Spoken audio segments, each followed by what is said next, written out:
Kalau korang ada tanah, ada kawasan lapang, selain daripada itik pedaging, itik penelur juga adalah satu peluang yang terbaik untuk kita usahakan. Jadi video kali ini saya akan kongsikan kepada anda semua 5 perkara penting sebelum kita menternak itik penelur. Okey, saksikan.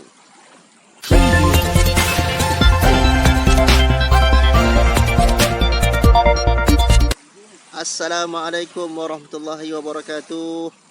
Terlebih dahulu saya nak ucapkan jutaan terima kasih kepada semua, kepada kawan-kawan yang telah subscribe channel Ahmad Farm. Hari ini saya akan kongsikan kepada anda semua tips bagaimana kita nak menternak itik penelur, ataupun ringkasannya ialah 5 step penting sebelum kita nak menternak itik penelur. Bila cerita pasal itik penelur ni orang kata apa, boleh kita katakan sebagai mesin ATM lah. Sebab itik penelur ni dia produce telur. Dia akan produce telur hari-hari. Jadi bestnya bela itik telur ni, yang pertama sekali ialah itik ni dia punya daya ketahanan lebih kuat nak berbanding ayam. Katakanlah kalau korang ada tempat yang mana tempat tak sesuai nak bela ayam, jadi itik adalah tempat yang adalah pilihan yang terbaik. Yang kedua, kebaikan ataupun kelebihan bela itik ini ialah itik penelur ni dia orang kata yang senang besar, cepat membesar. Dan yang ketiga sekali ialah itik penelur dia akan menghasilkan telur yang sangat banyak. Tapi dengan syarat kita kena jaga dia punya makanan, tempat tinggal dia, dan juga air minuman dia kena jagalah.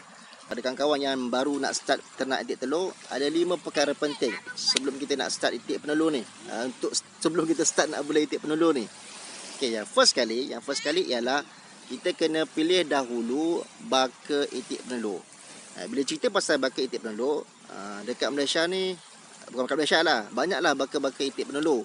Antaranya ialah Khaki Campbell, lepas tu lagi ada Indian Runner, Cherry Valley, lepas tu ada lagi nama dia apa nama tu,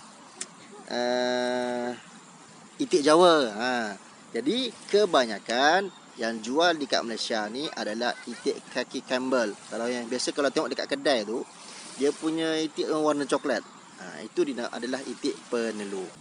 Nombor 2, kita mesti pastikan dahulu anak itik yang kita beli ataupun itik telur yang dewasa yang kita nak beli itu mestilah itik telur betina sahaja. Jangan beli itik jantan. Kalau kita beli itik jantan, kita rugi bagi makan tapi tak ada keluar hasil. Pastikan 100% itik yang kita nak beli itu adalah itik telur betina sahaja. Kita tanyalah dekat supplier yang jual dekat kita tu, "Bang, saya nak itik betina ya bang, itik jantan saya tak nak."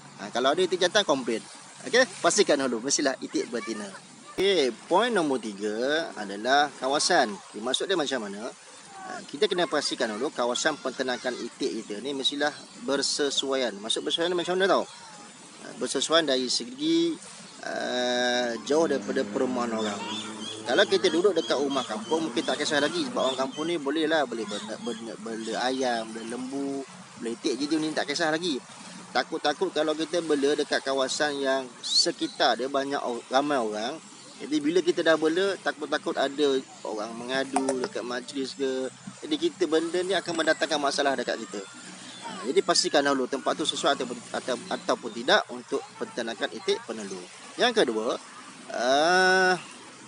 tempat yang kita nak ternak tu mestilah orang kata apa, senang nak uruskan, senang masuk dan senang keluar, senang nak bagi makan, senang untuk kita bertindak kalau ada apa-apa masalah dekat itik kita. Dan paling penting sekali ialah mudah kita nak keluarkan hasil kita. Mana dah tahu kot bela dekat kawasan yang susah, kita nak keluar kena naik bukit, turun bukit. Kalau kita dah kutip telur itik, nanti dah tengah-tengah jalan tiba-tiba telur itik terabur pula, dah rugi kat situ. Jadi sebaik-baiknya mestilah tempat tersebut mestilah yang mudah untuk kita masuk dan juga mudah kita keluar. Okey, poin nombor 4 adalah perumahan. Kita kena pastikan perumahan ataupun kandang itik yang kita nak bela ni ikut jumlah itik yang kita bela. Jangan kita bela 100 ekor tapi reban kita kapasiti hanya 50 ekor. Jadi benda tu boleh mendatangkan stres dekat itik. Itik telur ni satu hal dia ni, dia punya production ataupun pengeluaran hasil telur dia ni akan terjejas bila dia dapat stres. Itu masalah itik telur ni. Jadi kita kena jaga dia. Berapa banyak itik kita, besar itulah kita punya kandang.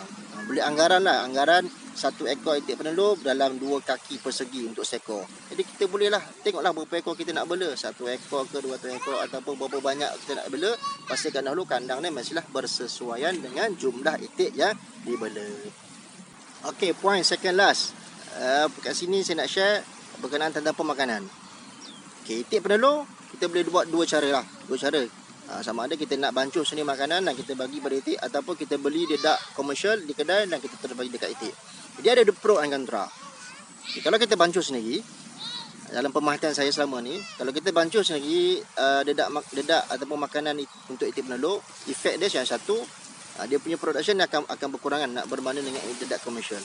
Lebih kurang lagi dalam kata apa, dalam 60% sahajalah itik telur tu punya hasil. Kelebihan dia murah. Makanan sangat murah. Kita boleh kurangkan sebab bila bela itik ni 70% adalah kos makanan. Jadi bila kita dapat buat makanan sendiri, itu kita dapat reducekan sikitlah dia punya kos makanan tu. Yang kedua, kalau kita nak bagi dedak, okey, itu sangat-sangat bagus sebab dia boleh meningkat dalam 70% kita punya penghasilan production telur. Tapi masalahnya kat sendiri adalah yang menyebabkan kadang-kadang penternak angkat gulung tikar tak nak beli itik telur sebab dia punya dedak, kos dedak ni makin lama makin mahal. Kadang 2 dalam tempoh 2 bulan kadang dedak naik harga. Jadi kat situ yang tak tahan. Tapi kalau kita dapat bagi makan dedak komersial sahaja pada itik penelur kita, dia punya telur besar, yolk oren. Kemudian dia punya penghasilan dalam 75% ke 80%. Sangat banyaklah telur itik, terjaminlah. Saiz pun cantik, 70 gram sebiji. Memang cantik. Cumanya harga satu kampit 50 kilo tu sangat-sangatlah mahal.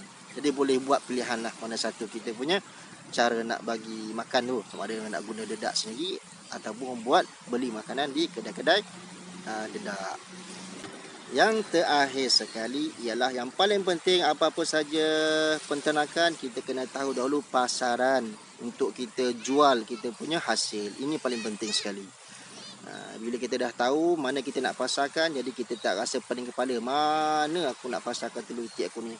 Yang jadi masalah bila banyak tiap-tiap hari itik bertelur hari tapi kita tak dapat nak jual, boleh rugi dekat situ. Kita nak cover kos dedak, nak jadi apa ni, nak telur itik yang kita nak jual tu dah busuk, tak berkualiti. Jadi pastikan dahulu pasaran kita ada, barulah kita mulakan penternakan. Banyak tempat kita boleh pasarkan.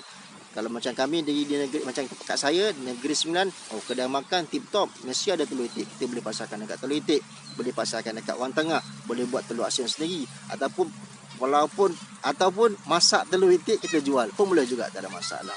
Okey, banyak tempat lah kita boleh jual telur itik ni. Jangan risau, telur itik ni pasaran besar. Yang penting kena cari dahulu. Ada, jangan risau.